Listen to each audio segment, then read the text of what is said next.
ചെറുപ്പുളശ്ശേരിയിലെ പഴയ bus stand കെട്ടിടം പൊളിക്കുന്നതുമായി ബന്ധപ്പെട്ട ലേലം ഉറപ്പിച്ചു. 13,50,000 രൂപയ്ക്ക് മലപ്പുറം എന്റർപ്രൈസസ് ഉടമകൾ മുസ്തഫ, സിദ്ദിഖ് PK എന്നിവരാണ് ലേലം വിളിച്ചെടുത്തത്.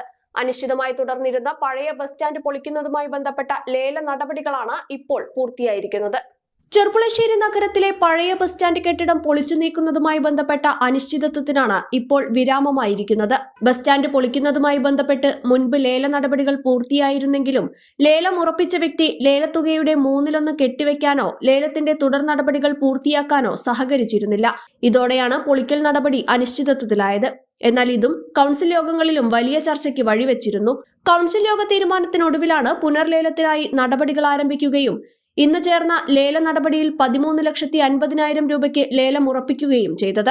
ലേലത്തുകയുടെ 1/3 തുക ലേലം ഏറ്റെടുത്ത മലപ്പുറം എന്റർപ്രൈസസ് എന്ന കമ്പനി കെട്ടിവെക്കുകയും ചെയ്തു. ഇതോടെ ശോചനീയാവസ്ഥയിൽ തുടരുന്ന പഴയ ബസ് സ്റ്റാൻഡ് കെട്ടിടം ഉടൻ തന്നെ പൊളിച്ചു നീക്കിയേക്കും.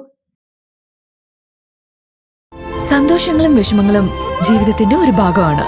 പ്രത്യേകിച്ചും വിചാരിക്കാത്ത നേരത്തുള്ള സാമ്പത്തിക ആവശ്യങ്ങൾ. ഇനി നിങ്ങളുടെ എല്ലാ സാമ്പത്തിക ആവശ്യങ്ങൾക്കും ഒരു വഴിയുണ്ട്. UGS gold loan. നിങ്ങളുടെ ഏത് സാമ്പത്തിക ആവശ്യങ്ങൾക്കും ഒരു വഴിയുണ്ട്. UGS gold loan.